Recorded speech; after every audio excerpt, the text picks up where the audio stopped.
로마서는 이제 16장까지 기록이 되어 있습니다.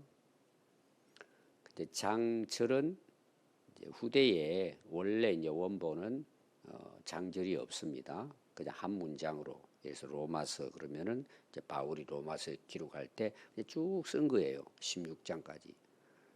근데 이제 후대에 우리가 이제 이걸 이해를 해야 되잖아요.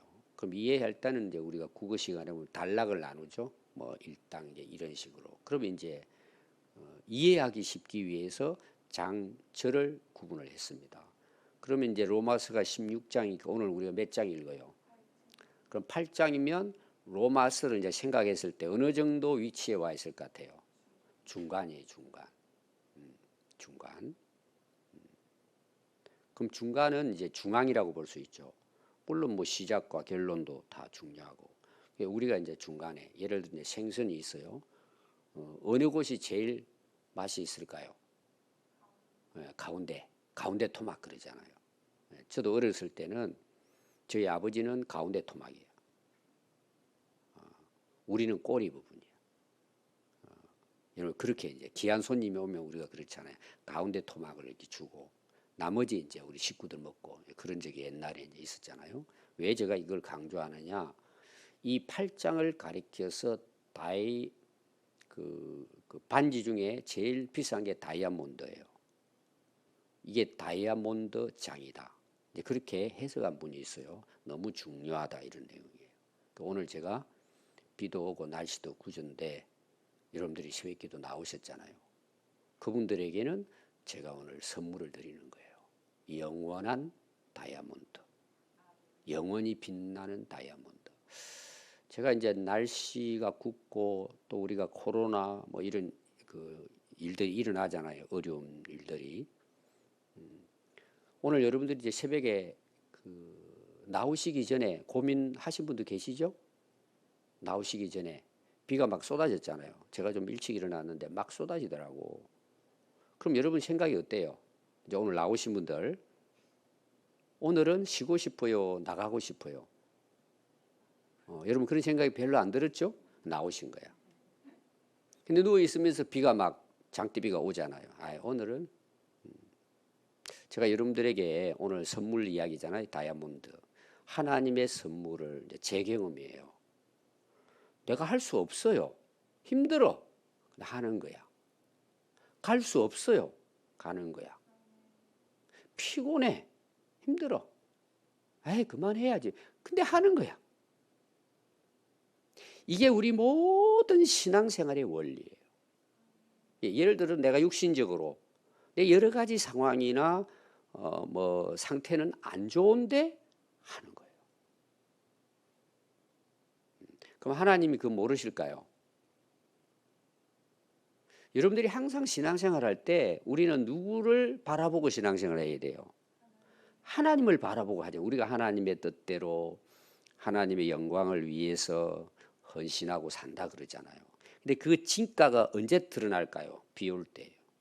눈 올 때예요. 내 상황이 악화되었을 때예요. 그때도 변함이 없는 거예요. 전에 하던 대로 기도하고 전에 하는 대로 예배드리고 전에 하던 대로 그 중에서도 뭐예요? 감사하고 찬양하고. 여러분 그게 진짜 다이아몬드 선물 받는 바로 기회예요. 이게 제가 경험이 그래요. 제가 경험이. 근데 우리는 신앙생활 어떻게 하죠? 거의 대부분 내 형편, 사정, 상황에 따라서 계산을 합니다. 오늘 저는 오신 분들이 뭐 이제 다이아몬드 선물이라고 했는데 이런 믿음을 가지고 살아가는 것이 하나님의 선물 받는 찬스예요. 제 경험은 그래요. 그 하나님이 다 하신다는 거죠. 뭘 다 하시죠? 내 중심을 다 하시는 거예요. 우리가 뭐 열심히 뛴다고 그게 뛰는 게 아닙니다. 하나님 우리 중심을 보는 거예요. 야, 그래. 하나님이 감동을 받는 거죠. 여러분 성경에 그런 거 몇 번 나오잖아요. 옥합을 깨뜨린 여인이라든지 이런 거 보면은 감동을 받잖아요. 그럼 여러분 선물을 주는데 누구한테 줄 것 같아요? 저는 100%야. 그 사람이야. 근데 사람들은 몰라요. 여러분 제가 제자대학 갈 때 여러분 자주 한 이야기가 있습니다. 우리는 복을 다 받았어요, 안 받았어요? 이미 다 받았어요. 이거라도 충분해 우리는. 저는 항상 그런 마음이 있어요. 그런 마음이 있는데 근데 하나님이 계속 주시는 거야. 진짜 저는 원하지도 않아요. 그걸 제가 뭐라고 표현했죠? 보너스라고 해요. 보너스. 다 받았어요 이미 우리가. 근데 보너스를 주는데 어떻게 한다 그랬죠? 하나님께서 이제 제가 느끼는 걸 표현했죠 여러분들에게. 하나님 저 이것 때문에 저는 하나님 너무 좋아요. 근데 예수 믿는 게 너무 감사하고 좋아요. 이거 진짜 나 기대도 안 해요. 근데 하나님 뭐라 그런 줄 아세요? 허리를 찌른다 그랬잖아요. 야 받아도. 여러분 그런 은혜가 있기 바라요. 그게 비 올 때야. 상황이 굳었는데도 나는 변함이 없는 거. 그게 다니엘이고 요셉이잖아요. 성경이 다 그래요. 하나님 역사가. 이런 비 온 날 오신 거에 대해서 제가 선물 드린 거예요. 같이 우리가 하나님의 보너스 받읍시다. 어차피 살아가는 거 하나님께서. 여러분 그런 은혜가 우리 안에 풍성합니다. 사실은 지나온 거 보면은. 그런데 제가 이제 다이아몬드라는 것은 8장이 로마서의 다이아몬드예요. 진짜. 왜 그럴까? 어떻게 보면은 1장부터 7장에 대한 내용의 결론이 8장이에요. 그리고 오늘 읽은 말씀의 바로 앞에 어제 제가 말씀의 내용이 뭐였죠? 우리가 예수 믿고 구원받았는데 안에 그 고통이 있어요 없어요? 괴로움도 있고 그리고 실패하기도 하고 넘어지기도 하고 막 야 내가 예수 믿는데 왜 이러냐. 이게 뭐라 그랬죠? 우리가 구원받고 하늘나라 가는 그 과정에 있는 인간의 연약한 모습이에요. 여러분 로마서를 잘 이해하면요. 우리의 삶에 내가 살아온 태어나서부터 해가지고 하늘나라 갈 때까지 이 여정이 딱 눈앞에 들어와 버려요. 제가 고등학교 때 로마서 읽고 은혜 받아가지고 학생들 가르쳤다 그랬잖아요. 지금 생각하니까 참 우스운 이야기인데 저는 그때 그 은혜를 받았거든요. 로마서 읽으면서 막. 진짜 너무 얼마나 달콤한지 말씀이. 그때 제가 고등학교 3학년 때 눈으로만 이제 본 거죠 사실은. 그래도 저에게는 은혜가 됐어요. 그러니까 저는 로마서 그러면은 그때 생각이 꼭 나는 거야. 기억도 안 나요. 근데 분명한 것은 제가 경험된 게 뭐냐 그러면은 예수 믿으면 구원받는구나 대한 확신이 로마서에서 온 거예요. 제가 지금 생각해 보니까 바로 그 다이아몬드가 8장 내용이에요. 궁금하시죠? 1절 한번 보겠습니다. 그러므로 이제 그리스도 예수 안에 있는 자에게는 결코 정죄함이 없다. 자, 앞에서 고민했죠. 그러면 여러분들이 고민하면 무슨 생각이 들어요? 되게 야 내가 진짜 구원받았나? 이 고민이 있잖아요. 특히 또 이단들이 와가지고 막 옆에서 찌르면은 야 진짜 뭐 주일도 빼먹지, 기도도 사실은 깨어서 안 하지. 이 애들은 꼭 그런 거. 또 뭐라고 하는 줄 알아? 너 11조 100% 냈어? 이런 거 가지고 따지니까. 그래서 옛날에 기도원에 가가지고 이상한 사람들이 기도하는데 이제 뭐 자기가 투시 연사 받았다 그러는데 당신 주일 빼먹었지. 자, 빼먹은 사람이 100명 중에 몇 명이나 될 것 같아요? 거의 99%예요. 아이고 내가 잘못했구나.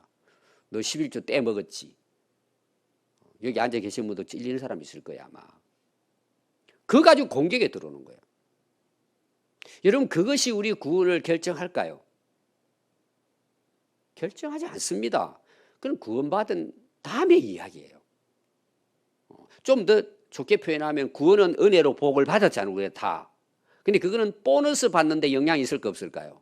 있어요 여러분. 제 경험이에요. 그건 보너스하고 경험 있는 거예요. 여러분 회사 들어가면은 월급 1년 연봉 주잖아요. 근데 안 시키는데 잘해가지고 회사를 갖다가 예를 들어 부흥시킨 거예요.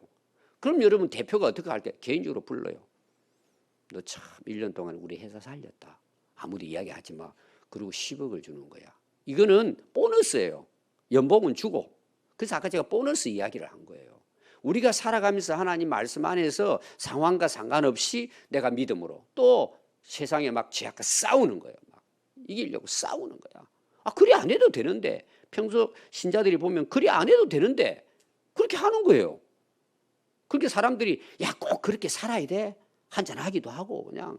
여러분 한잔 한다고 천국 못 갈까요? 대개 못 가는 사람들이 그렇게 합니다, 사실은. 그럴 수도 있어요. 근데 그거는 무엇과 연관이 돼 있다고요? 오늘 확실히 알면 돼요. 보너스하고 예를 제가 드는 거예요. 한번 여러분 생각해 보세요. 맨날 술이나 처먹고 집사가 목사가 못된 일하고 돌아다녀요. 하나님이 선한 도구로 쓰시겠어요? 절대 쓰시잖아요. 그건 가짜야 다. 그러나 뭐예요? 예수 안에 우리가 있으면 결코 정죄함이 없어요. 이거는 내 노력이나 앞에 계속 공부한 내용이에요. 내가 지금 신앙생활을 어떻게 하는 것하고 상관없어요. 우리는 자꾸 뭔 생각을 하느냐 그러면은 내가 이렇게 하면 구원에 가까운 것 같고 아니면 구원이 덜 된 것 같고, 구원은 내 위치하고 아무 상관없어요. 내가 그리스도 안에 있느냐만 우리가 확인하면 돼요. 그리고 제가 이제 마지막 이야기할 겁니다. 앞에서 고민한 내용이에요. 근데 바울이 딱 자기도 이렇게 고민했잖아요, 지금. 그리고 어제 읽은 말씀 보면은 우리 주 예수 그리스도로 말미암아 내가 감사하게 된 거예요. 그 감사가 어디서 나올까요? 8장 1절에 결코 정죄함이 없어요. 여러분, 이단들이 와가지고 예를 들어서 너 이거 잘못했지 그러면은 아니 잘못한 사람이 한두 개겠습니까? 근데 이 멍청한 그리스도인들이 다 깨뚫고 있대. 우리 교회 안에서 그런 일이 간혹 있었어요. 목사님 그래. 그래서 내가 당신 정신 차려. 얼마 안 된 이야기예요. 젊은이들이. 목사님 다 알고 있더래 자기를. 그 제가 여러분들 자주 그런 말 하잖아요. 꿈꾼다든지 그러면 저는 정확하게 여러분들에게 해몽할 수 있어요. 제가 그 이야기 했잖아요. 근데 그게 제 해몽이 아니고 여러분 성경에 나와 있어요, 안 나와 있어요? 내가 예수 믿고 내가 이제 예수님을 진짜 그 그리스도로 내가 믿잖아요. 여러분 구원 받았어요, 안 받았어요? 하늘나라 가서 확인하는 게 아니고 성경은 이미 믿는 자는 영생을 얻은 거예요. 근데 거기에 대한 뭐예요? 바울이 지금 앞에서 막 사실은 복잡해요. 그래서 제가 어제 그냥 쉽게 제가 설명을 드렸는데 예수 안에 있는 자는 결코 정죄함이 없어요. 어느 누구도 정죄할 수 없어요. 이 정죄한다는 말은 다른 이제 쉬운 번역은 어떤 번역을 했느냐 그러면은 심판 받지 않는다는 거예요. 유죄 판결 받지 않는다 이런 뜻이에요. 끝난 거예요. 끝난 거. 재판이 끝난 거예요. 여기에서는 엄난히 그랬죠. 다른 번역에서는 받지 않는다 이렇게 나와 있어요. 여러분 이걸 정리를 분명하게 해야 됩니다. 그래서 앞에서 우리가 세례 받는 거 죽고 살고 그 세례가 그리스도와 연합이라 그랬죠. 십자가 안에서 내가 같이 죽은 거잖아요. 그게 그리스도 안에 있는 거예요. 또 요한복음 15장에 보니까 예수님은 참 포도나무고 나는 뭐예요? 붙어있는 가지인 거예요. 그럼 가지에는 뭐예요? 그분의 생명을 내가 공급받잖아요. 내가 생명이 있어서 가지가 자라고 열매 맺는 게 아니에요. 그분이 주시는 생명력, 능력에 의해 가지고 가지가 자라고 아름다운 꽃을 피고 열매를 맺는 거예요. 그럼 우리가 그리스도 안에 있다는 이것은 어떤 경우에는 다 다를 수 있어요, 상황이. 예를 들어서 하나님은 우리를 100% 사랑하시는데 나는 1%밖에 사랑하지 않는다고 내가 느끼는 거예요. 그 여러분 말라기서 보면 나오잖아요. 1장 내용이 그거예요. 이스라엘 백성들 하나님 얼마나 사랑해요. 근데 그들이 뭐라 그래요? 하나님 언제 우리 사랑했어요? 이 고생하고 있는데. 이렇게 나오는 거예요. 근데 우리가 신앙이 깊어지고 은혜를 알아가고 그리스도 안에 살아가지만 신앙은 다 달라요, 여러분. 믿음이 다 달라요. 믿음으로 구원은 받지만 그건 여러분들의 삶을 보면 알아요. 근데 내가 그 믿음이 처음에는 1%였는데 갈수록 이 믿음이 커지는 거예요. 확신에 오는 거예요. 나중에 가니까 뭐예요? 결코 내가 정죄함을 받지 않는구나 이 확신이 오는 거예요. 왜? 내가 그리스도 안에 완전히 붙어 있을 때. 그러나 그것은 개인적인 하나의 경험이라 볼 수 있어요. 그러나 그리스도 안에 붙어 있다면 뭐예요? 결코 정죄함이 없는 거예요. 중요한 거 제가 강조했잖아요. 야고보서 이야기하면서. 행위가 중요한 게 아니에요, 여러분. 믿음이 안 되니까 행위가 안 나오는 거예요. 그 사람 믿음 문제예요, 항상. 여기에서 강조하는 게 뭔지 아세요? 그리스도 안에 있다면 결코 누구도 나를 정죄할 수 없어요. 하나님도 정죄하지 않아요. 그래서 하나님 우리를 어떻게 해요? 예수님 때문에 의인이라고 하나님이 인정한다 그래서 칭의인 거예요. 하나님이 우리를 어렵다고 인정했는데 누가 우리를 정죄할 수 있어요? 여러분 이게 확실한 믿음에 서야 돼요, 여러분들이. 그래야 흔들리지 않는 거예요. 그럼 우리가 실수하잖아요. 앞에 내용이 실수란 말이에요. 우리 육신이 연약해가지고 쓰러지고 넘어져도요. 왜 제가 다이아몬드, 또 해석하는 사람이 다이아몬드라고 했느냐 그러면, 그래도 우리가 일어나는 가장 중요한 근거가 뭐예요? 아, 하나님 내 사랑하실 것 같아. 이게 아니고 결코 정죄함이 없는 거예요. 이게 구원의 확신이에요. 그래서 두 가지를 8장에 이야기합니다. 구원의 확신과 승리의 확신이에요. 제가 이게 자신 있게 여러분들에게 뭐 설교한다 그랬잖아요. 저는 제가 깨달아가지고 그런 게 아니라 저는 말씀을 믿어요. 믿어요, 이걸. 아, 믿으니까 여러분 확신 있게 전해야죠. 진리를 가지고 왜 확실하게 전하지 않고 그럴 것 같다고 이야기해요. 다 가짜예요, 그거는.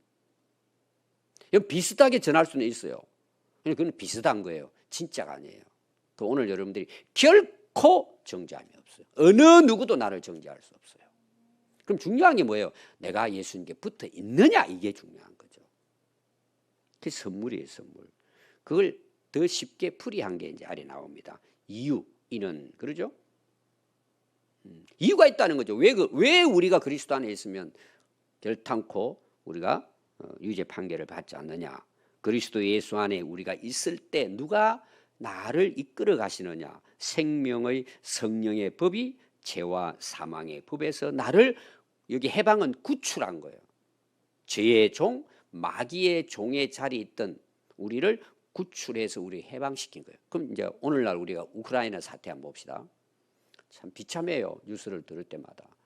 이제 그 뭐 러시아 군인도 그렇고 또 우크라이나 군인도 이제 적군에게 포로로 딱 끌려갔잖아요.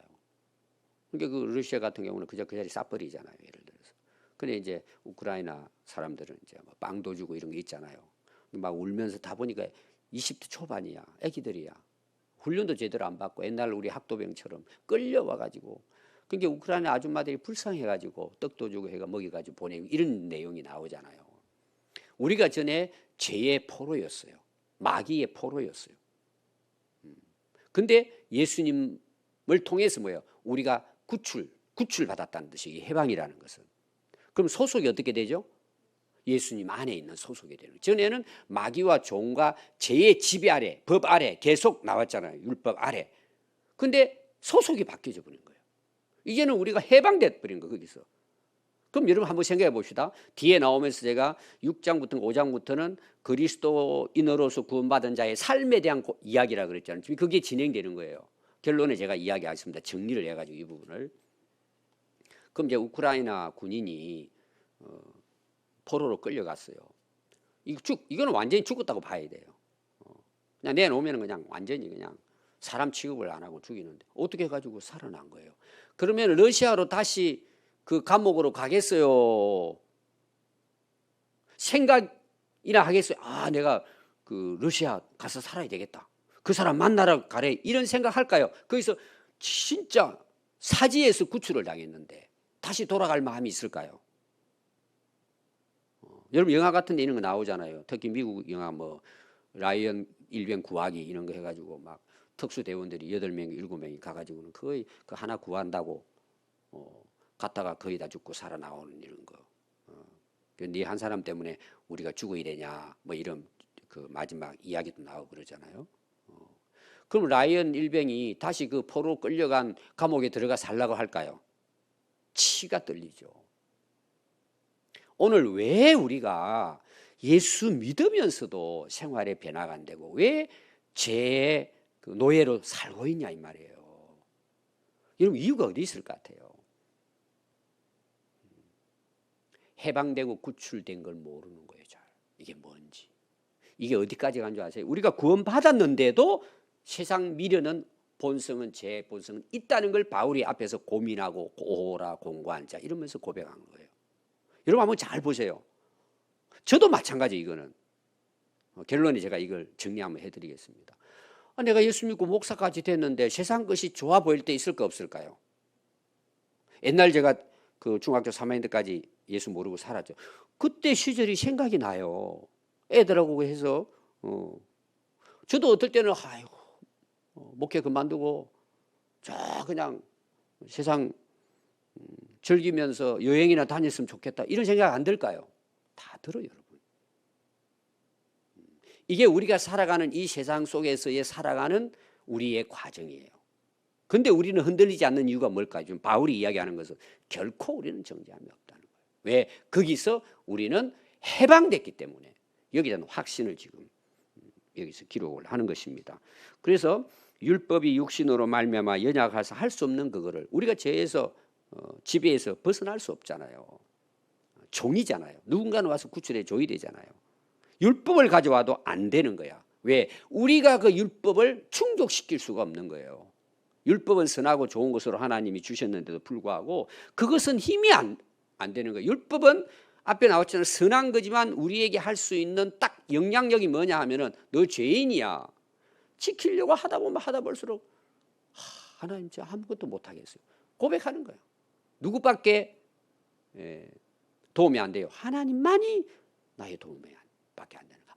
아무도 나를 여기에서 구해줄 수 없는 거예요. 율법은 그렇게 연약한 거예요.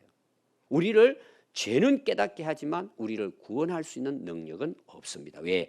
인간의 본성이 죄이기 때문에. 좋은 거지만 할 수 없는 그것을 누구만이 하실 수가 있어요? 하나님만이 우리를 구원할 수 있는 거예요. 이게 이제 인간이 범죄하고 난 다음 주님 재림할 때까지 하나님이 우리를 구원해 가시는 구속의 역사라고 보면 되겠죠. 그래서 어떻게 우리를 하나님이 구원 해방시켜 주셨느냐? 방법이 죄로 말미암아 자기 아들을 죄 있는 육신의 모양으로, 여기 육신의 모양이라는 것은 예수님이 죄를 가지고 오셨다 이런 차원이 아니고 우리가 육신을 가진 그 아담 이후로 해가지고 우리가 그 죄를 다 물려받았잖아요. 다 우리가 죄를 짓고 있단 말이에요. 근데 그런 모양으로, 사람의 모양으로 오셨는데 왜 예수님이 성육신 하시는데 동정녀 마리아로부터 탄생하셨을까요? 이게 다 원리가 있는 거예요. 하나님께서 구원하시는데 예수님 죄 없이 오신 거예요. 왜? 아담의 후손으로 오시지 않았지만 사람의 모양으로 죄 없이 오셔서 우리를 죄에서 구원할 수 있는 자격을 갖추신 거예요. 그래서 동정녀 마리아의 그 탄생은 굉장히 중요하죠. 그냥 지나갈 문제가 아닙니다. 그래서 육신의 모양으로 오셔서 육신의 죄를 정해 주신 거예요. 어떻게 정해 주셨죠? 자기가 제물이 돼서 피 흘려 돌아가심으로 우리 죄를 대신 예수님이 갚아 주심으로 하나님이 우리를 구원해 주셨다. 이게 바울의 이제 말씀입니다. 그래서 그럼 우리가 구원받았잖아요. 그랬으면 사들의 이제는 우리가 어떻게 해야 돼요? 그 포로 생활하면 안 되죠. 이제 애굽도 똑같아요. 애굽에 종살이 하면 안 되죠. 400년 이상 종살이 했는데 이제 그 하나님의 은혜로 구출받았잖아요. 그리고 하나님이 딱 주시는 게 뭐예요? 십계명이잖아요. 신에서 나와가지고 이대로 살아라. 너 이제 애굽의 종이 아니야. 이렇게 살아. 근데 여러분들이 그대로 살아요, 안 살아요? 안 살아요. 이거 왜 안 살 것 같아요? 한번 보십시오. 이스라엘 백성들이 힘들고 어려우면 언제 생각하죠? 옛날 생각하죠. 애굽에서 여러분 재밌으면 마늘, 여기 마늘이 어디 있냐, 부추가 어디 있냐, 오늘 우리로 말하면은 고춧가루 어디 있냐, 된장이 어디 있냐, 된장 있어야 고추 찍어 먹지 뭐 이런 식으로. 그때 있을 때는 우리가 된장에 고추장 찍어 먹고 된장찌개 해 먹고 그립다는 거예요. 만나와 메추라기 맨날 똑같은 거 주냐 그러면 원망하고 불평한데 돌아가잖아요. 차라리 그게 낫다는 거예요. 그게 지금도 우리 안에 있어요. 그게 즐거운 거예요, 마음속으로. 이게 우리가 살아가는 이 세상입니다. 그래서 육신을 따르지 않고 성령을 따라 행하는 우리에게 율법의 요구가 이루어지게 하려 하심이니라 그랬어요. 자, 오늘 말씀을 4절까지만 이야기했는데 아까 제가 정리에 대한 이야기했어요. 구원의 단계가 있습니다. 구원의 단계는 이렇게 믿으면 구원받고 이런 단계가 아니고 우리 구원받은 그리스도인이 이 땅에 살아가는 삶의 과정이 있습니다. 첫 번째가 뭐냐 하면 중생입니다.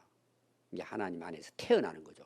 예수 믿음으로 하나님이 아니라 거듭납니다. 태어났어요. 그럼 태어나는 순간은 아기예요? 다 성숙한 어른으로 태어나요? 영적 아기예요. 아무것도 모르죠. 그러면 이제 젖을 먹고 자라잖아요. 배우면서. 그 말씀을 깨달아가면서 복음을 더 깊이 깨닫고 하나님 아버지가 어떤 분이신지 알아가면 알아갈수록 이 어린 아기가 뭐예요? 이제 영적으로 성장하는 거죠.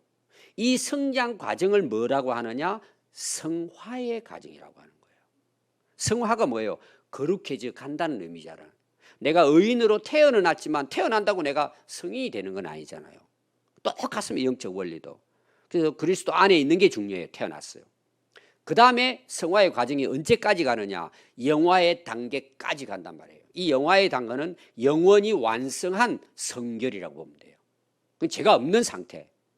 그게 이제 주님이 재림하실 때 완성이 되는 거예요. 그럼 지금 우리 과정이 뭐냐? 첫 번째는 중생이 중요해요. 거듭났느냐 이게 중요해요. 두 번째가 뭐냐? 거듭난 사람은 이제 세상과 싸우는 거예요. 전에는 친구가 됐잖아요. 어제 제가 강조를 많이 했잖아요. 이 성화의 과정은 피 터지는 영적 전쟁이에요. 이 세상에 있는 동안에는 이게 성화의 과정. 그래서 믿음이 다 다른 거예요. 색깔도 다르고 열매도 다 다르고. 그럼 이게 어떻게 가능하느냐? 성령의 역사, 성령의 법을 통해 가지고 이게 가능하다는 이야기예요. 그러니까 우리가 그리스도인이 내 안에 있으니까 뭐예요? 우리가 성령을 따라 살 거느냐? 이제 5절부터 이제 다음에 읽어보면 나옵니다. 이게 성령의 열매로 드러납니다. 갈라디아서 5장 16절부터 22절까지가 이제 성령의 9가지 열매인데 그 앞에 육신을 따라 쭉 나오면서 이 열매가 나와요. 이게 뭐냐 하면은 성화의 과정에서 맺어지는 열매들이에요. 오늘 우리가 살아가는 삶의 열매는 다 다른 거예요. 그래서 그 뭐 사랑과 희락과 화평과 온유 쭉 해서 절제해가지고 그 열매가 우리 삶 속에서 성화, 거룩해져 가는 이런 과정에 지금 우리가 있으니까 이제 앞에 어제 이야기했잖아요. 싸우는 거예요. 우리 안에서 계속 두법이. 이 싸움에서 우리가 끝까지 승리하는데 그럼 왜 바울이 8장 1절에서 이 이야기를 할까요? 그렇지만 우리는 뭐예요? 이미 그리스도 안에서 결코 정죄함은 없다는 것을 혼돈할까 봐 딱 이걸 못을 박은 거예요. 싸우는 게 정상이라는 내용이에요. 오늘 우리가 싸우고 있잖아요. 근데 우리가 싸움에서 어떻게 해야 돼요? 이겨야죠. 내 힘으로 성령의 능력을. 그래서 우리가 성령 충만하면 열매를 아름답게 맺어가는. 그래서 주님 오실 때까지 우리가 끝까지 싸워 승리할 수 있기를 바랍니다. 기도하겠습니다.